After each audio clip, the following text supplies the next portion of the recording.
Welcome back to Lillee Jean Talks Live. I am here today with Charlie Allan, also Chick Allan, and we went through basically every name he could be, but all of them are relatively very cool. Hi, Hi, how you doing? I'm doing Yeah, it's good. it's, How are it's you? Charlie Allen on most website stuff, but it's Chick Allen in the film industry. I gotta ask, how did you get that name though?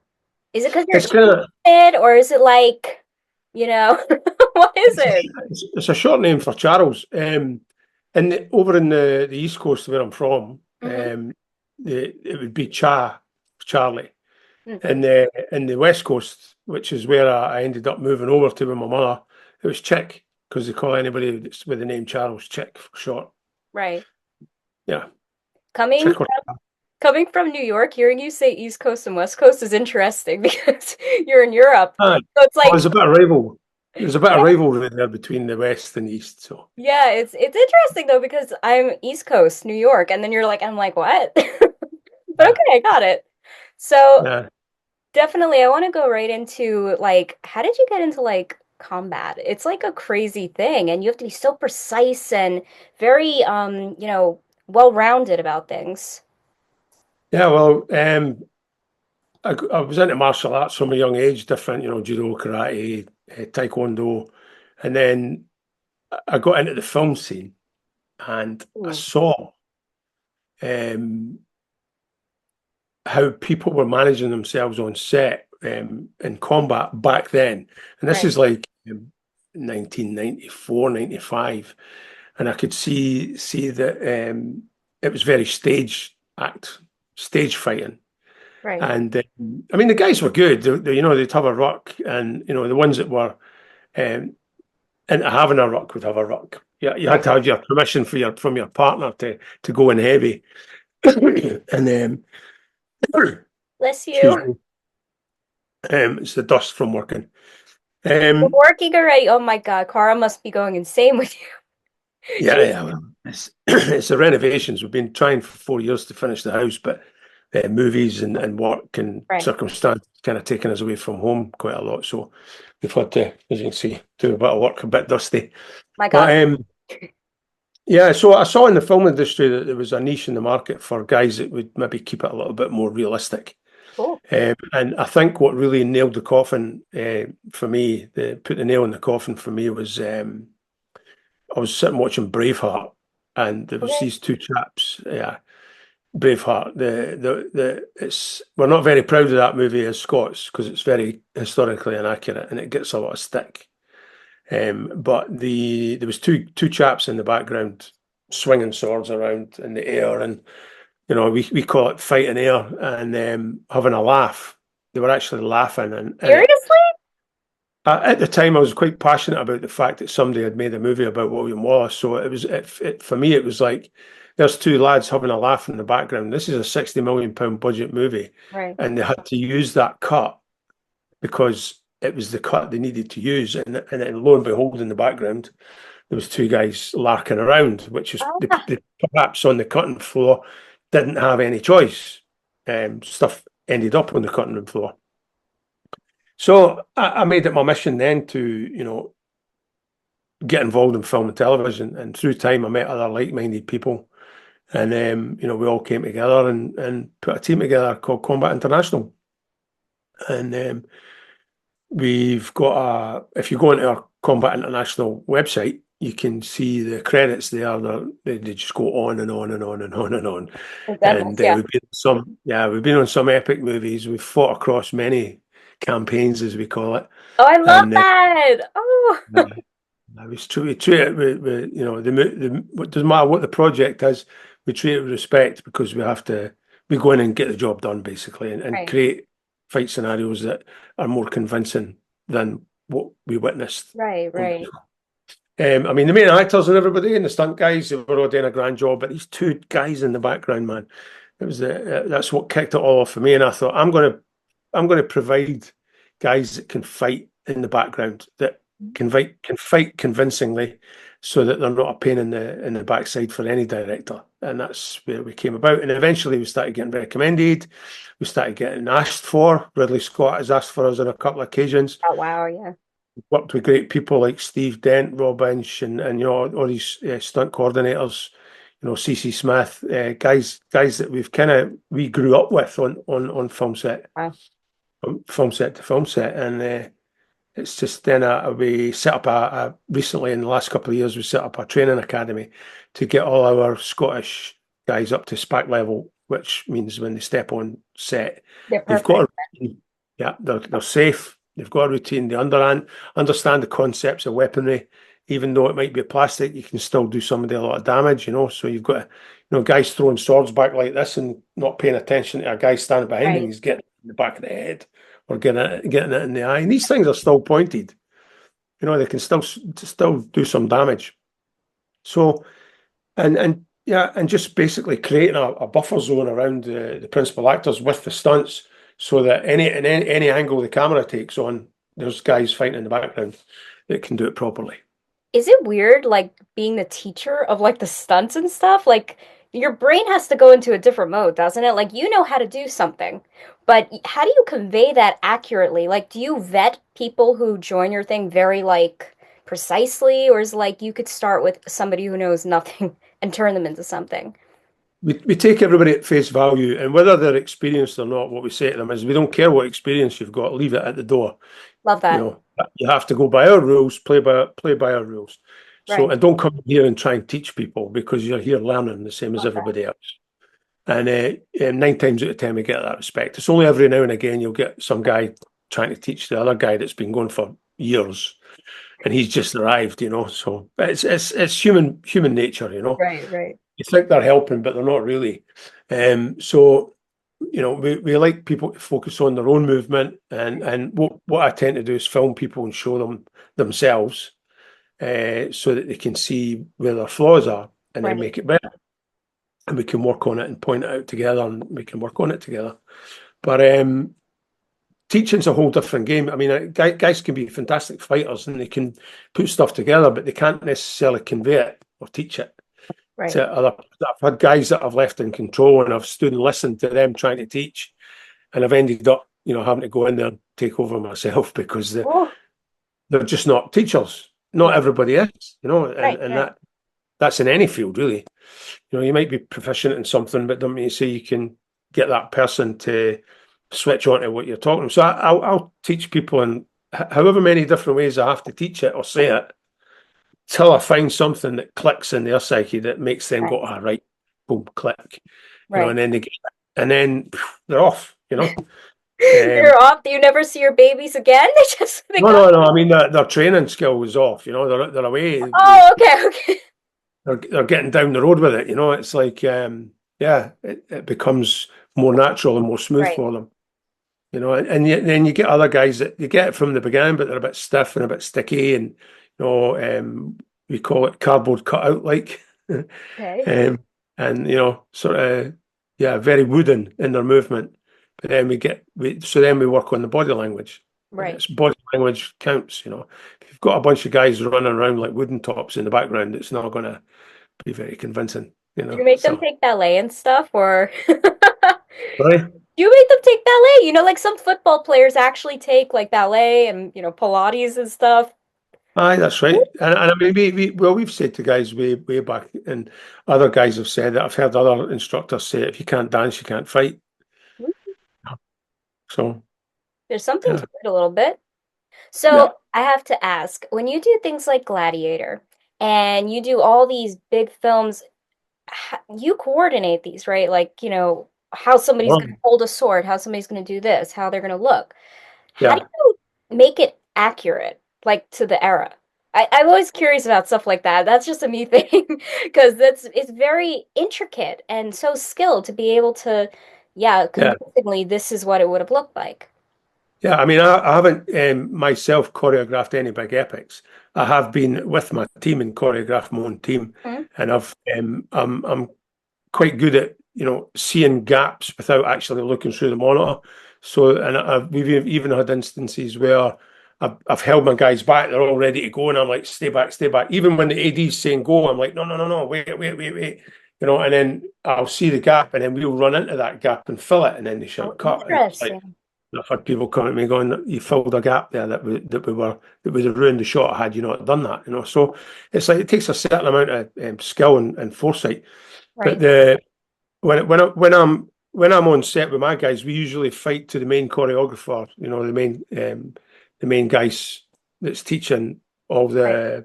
the not the essays, sorry, the main cast, Okay. and but 9 times out of ten they leave us to our own devices because they've worked with us so much over the years. They know that we're going to just do our thing. Okay. You do step onto a lot of film sets, and you can spend like a couple of weeks training with the stunties, and they're saying like we want you to do this and we want you to do that, and you Right. get on film set and it's boom, it all changes, everything Right. changes. Right. I even had that recently on Pendragon Cycles. I was filming in Budapest with Bonfire Legend Productions. I got a supporting role in that, and Rats. we were, we rehearsed and rehearsed and rehearsed and rehearsed, and then we turned up on set, and then they changed all the guys, and these guys didn't know what the Ah, routine was, so it's like it just everything changed. So it was like I'm standing there going, so I just had to go freestyle, which worked, oh you my know. God. I Oh mean, my, I've seen some of the fighting. I've seen some of the fighting that was choreographed, like right. a a duel that was heavily filmed. But the big battle stuff, it was just ended up like a free for all. So I just had to make the best of it as I could. That must be difficult though. Free for all. It is, and it's a shame because you spend the stunties themselves. They spend so much time working with Right. Right. supporting actors and principal actors that when it ends up on set and it changes like that, it must be quite kind of like a wet squid. I was really Right. hoping to see what I put together in there. And me as an actor and combat, performer, I was looking forward to that. It was like 72 moves, Oh wow. They and, count and moves? Wait, they yeah, count and moves 72 actually? moves. Yeah, and it got broken down into little sets, and then they move the camera, change the angle. But you've got to remember where you left off and start again. It was 72 moves. So Wow. it's quite a lot of work went into it. So when it changes like that, it's a bit like bit of a wet squid, really. My Yeah. God. It's like a So workout for like a month for me. No doubt. well, I spent a lot of weeks training. Like I'd be filming 2 3 days, and then I'd be in stunts training. So it's like they made you work the whole week, whether you were filming or not. You were training, or horse riding or whatever. So it Jesus. was, I uh, haven't, I myself haven't been in anything that's like action yet. I was in Gilded Age. There's a new season coming up. It's on HBO. It's a period piece, and basically my character just walked with flowers. That's it. I mean, that's my exercise. That's it. Okay. So I know that you have this medieval awesome village. I want to know more about that. I think it's really cool. yeah. Duncarron Medieval Village was an idea I came up with when I was in my 20s. And I met other guys that were talking about doing the same thing, but they were more influenced by Braveheart. I wanted to build something that was a little bit more historically accurate. Yeah. Uh, and one of the guys I used to run around on motorcycles with over weekend, he was a guy called Ian Suddaby. He's an archaeologist, one of the top archaeologists in Scotland, and he gave me some information about duns, and we started going off on weekends with tents on the back of the bikes and visiting these duns and brochs. And dun means fort in the Gaelic. It's still like Dunfermline, yeah, anywhere with dun before it. Dundee, it's an So old it's fort. Fort Karen. So like Fort Karen instead of it Yeah, basically okay. yeah, but it's Duncarron. So yeah, Duncarron, so but it translate. Yeah, fort. got it. Got it, got Yeah, it. so um, I just got this idea to build a place where kids could come and be educated about their own culture and heritage, and also people from around. Well, actually at the time, to be honest, I never really thought about To be people honest, what? coming from all around the world. It was more about creating an educational facility. Nobody wanted to help me fund it, so I never got any lottery funding. I didn't get any government funding, so the It's a private. combat team. Sorry? I'm really surprised. I mean, Ah, I've obviously seen photos of what this looks like. It's massive. You should be so proud. You are so proud. It's beautiful, and heritage is so important. We forget who we are, we forget everything. Family, everything is so vital. So I'm really shocked, Charlie, that nobody wanted to yeah, well, chip in. It there's a helps the lot of there's government. a lot of It's Scotland right there. I know. There's a lot of reasons. I mean, if I had letters after my name and I was a scholar, of some stature, then I probably would have got the funding that I needed. But as Ah, other people as other people have, but it wasn't forthcoming. So I used the Combat International right. team. Its whole purpose was to raise money for Duncarron. So all the guys, all the volunteers of Duncarron and the clan, um, agreed to put in, like, at one time we were putting 50% of our income into Duncarron, me Wow. included. I was getting paid more than everybody else because I was managing everything, Right. but I still took the same as everybody else. But so effectively, I put in more over the years, loads more. It's quite crazy, really. But I think we've raised and spent in excess of 3 million of our own money Ooh, to date to be where we are now today. And we're still spending. It's ongoing. There's always repairs and renewals required. So we're seeking lottery funding at the moment, okay. looking for assistance because I believe that their criteria has changed somewhat since 1995 and 96.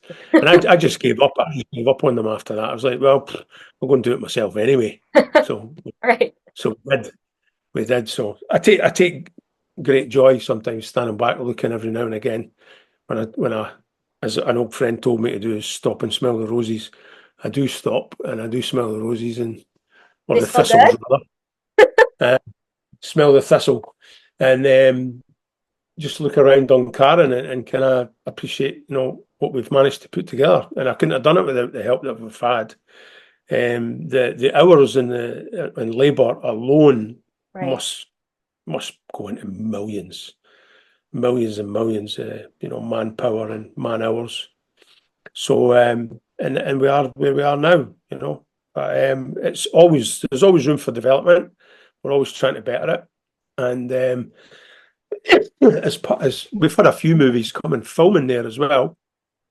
It was never meant to be a film set, but in order for it to survive, we have to have a foot in the door with film, Right. Right. have a foot in the door with corporate entertainment, group tours, and of course the education. Because ultimately, we'd love the schools to come and not have to charge anything. Right. Because I was always a strong believer, and this is why I set it up in the first place was that children shouldn't have to pay for their own education. Right.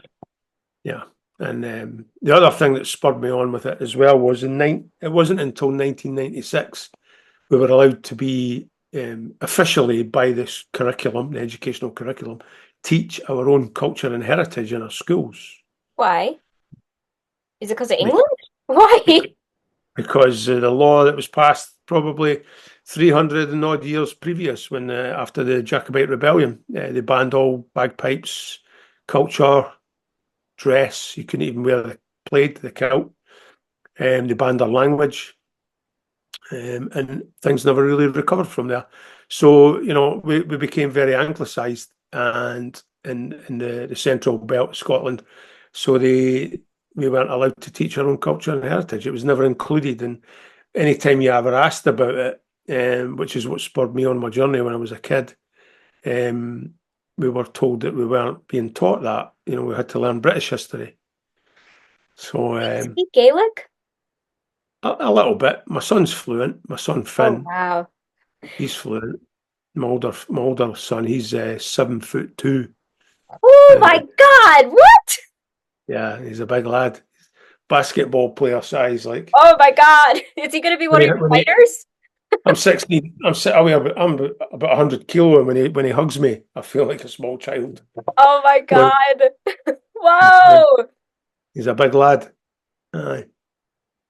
So is the next one. But yeah, yeah, it's been a long journey trying to get Yeah. Duncarron up off the ground, and I think it's taken 20 odd years of my life um, and most of that was voluntary. I've tried various ways of raising money, through music and through corporate entertainment and combat and all kinds of Right. stuff, and that's all going to continue. But yeah, it'd be nice if somebody came along and gave us a hand sometime, like the lottery fund, and we Well, can tidy the place up even more. And I mean, the place is immaculate now. It got a bit neglected for a while because we had no money, and I was away all the time trying to raise money, and things weren't going to plan. So I had to step back in and take the reins again. And now, the last 4 or 5 years, I've changed things around and picked it up, and it's we're getting people coming from all over the world to come and see it because of Outlander. yeah, I think it films there, right? Or Filmed it for something there. season 7, episode 4. Very Yeah, cool.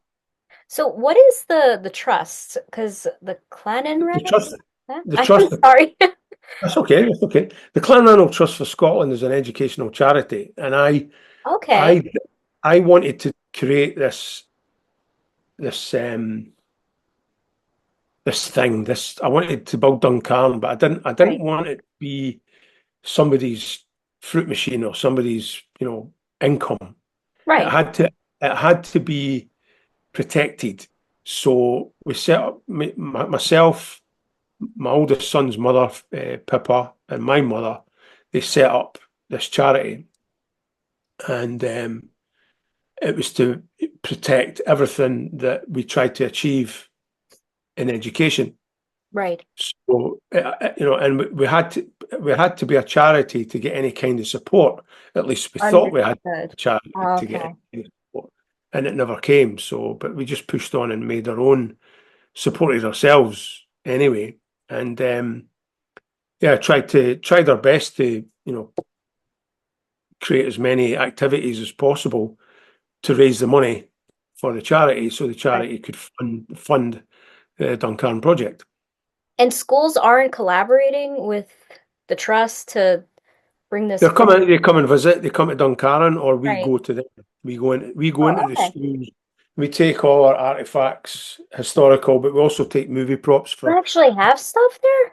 the fun side. Yeah, we've got a ton of stuff, man. We've Like got what?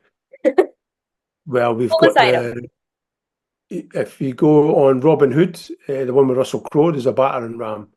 Oh, Russell Crowe cool. donated, but he donated that battering ram to Duncarron.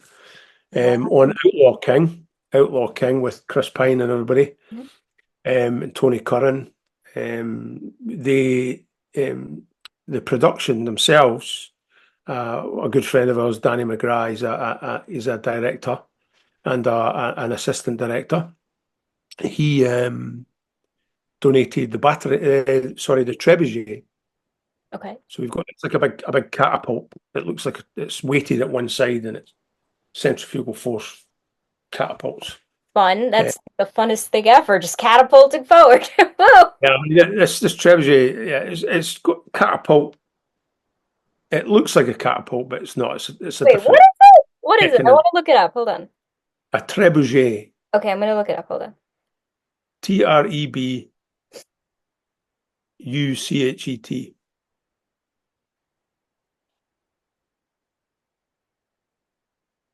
Oh, I've seen this before. It's like medieval. Yeah. Oh, So okay, okay. they use these things in the movie, we've got a ton of costume, we've got a ton of shields and swords. Right. When we were on the last duel, the Matt Damon donated a whole bunch of prop swords and stuff, that you can That's cool. use in the background. They're not real, but they can still hurt when you get hit with them. But he donated a whole chest of them Oh, you to. must have been so excited. Yeah, it was. It's always lovely to get these things. Yeah, they mean a lot to us as well, because we put our heart and soul into these Yeah. movies. So when we get something, and it's not about the money always. When we get gifted something like that, it's nice. It's a nice touch. I like that. It's a nice thought. Yeah. It's like I'm smelling the roses with your last statement. I like it. It's sweet. So, what is your favorite film? This is the last question. But what is your favorite film that you ever put your heart and soul into? I'd say Outlaw King. Really? You have Yeah, to it like was Arthur and all these things. That one, why? What is it about it? because we filmed it in 74 different locations in Scotland. It was Whoa. about our Scottish king, and Okay. it was even the critics are hard pushed to criticise most of it. There's only one or two little things in there that are not entirely historically accurate. Right. And, the weaponry and the costume was top shelf. Everything was like properly researched. All the weapons were, historically authentic. I gotta see Um, this. the costume as well. It's called Outlaw King. And out of all the battles that I've been in, I would say that when I sat and watched it in the theatre, it's the first time I've ever had my breath taken away by a battle scene that I was involved in, or Oh, even the fact that it was in a movie. For the first time in my life, I sat and watched a movie without looking for things and picking things. I thought, I'm going to see it again anyway. I'm just going to watch it. And I did, and it blew my socks off the way they filmed the back, because you're in amongst it all, and the mud's flying around, the blood's flying right. everywhere. There's horses, almost trampling on you. You're in danger, like and there's all this chaos and fighting going Right, on right, around, right. shouting and screaming, and there's mud flying everywhere, bodies flying everywhere, There's body. people getting thrown, and yeah, oh, there's uh, right. So you never get a chance to focus, and you never really get an idea where it fits in the movie either until you see it played back to you, and then you're like, I was gobsmacked, absolutely gobsmacked. Wow. So for serious like awe factor, I would say yeah, definitely Outlaw King. For fun and like buzz and like general like let's have a good smash up, it was Gladiator and Robin Hood. That was hilarious. Yeah, I Had a think Robin Hood. That's my had favorite. a brilliant time on that movie. Yeah, brilliant time on that movie. There was a whole scene in the evening where it was at night and it was a marketplace and the guys were people round fires getting drunk. We were all throwing each other through the fire and everything, man. It was nuts. Oh my gosh.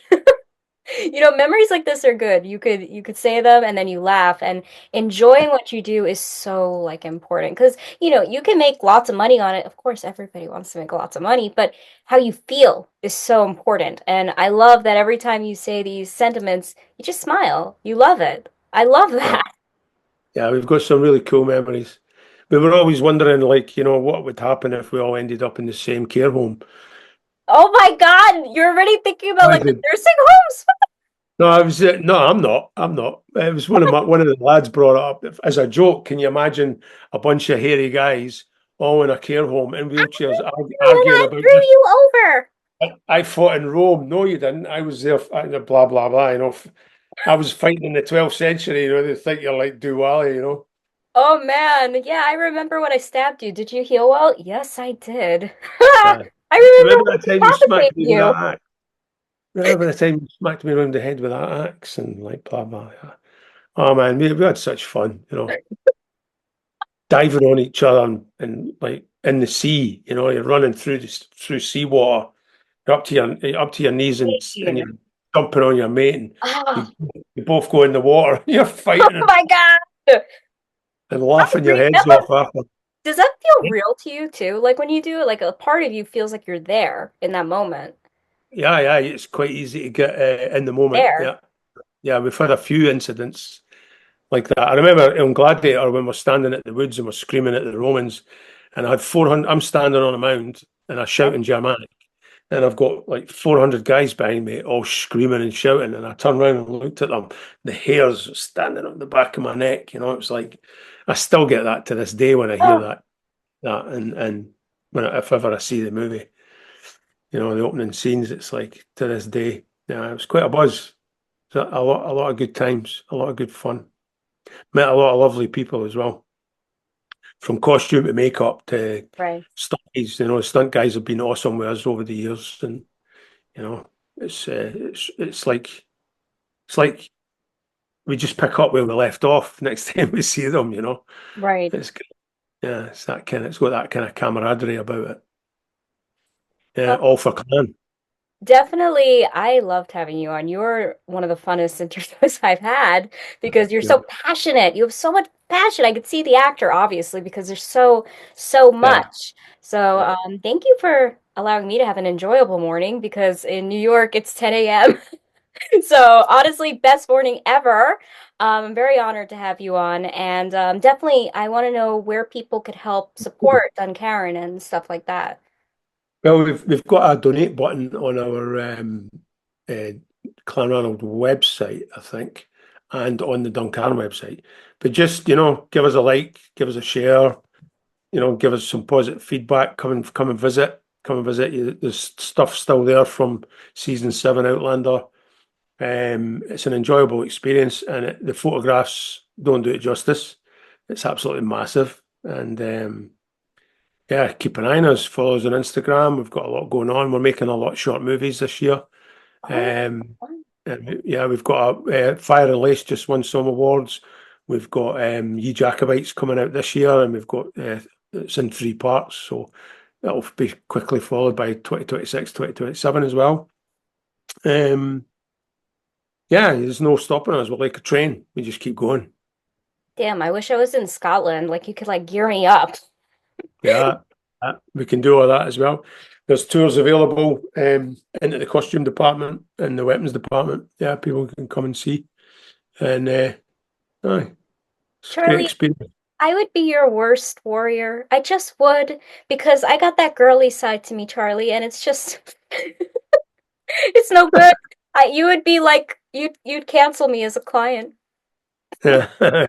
I bet, oh no. Yeah, yeah, you I feel like you wouldn't give up on me, but oh my.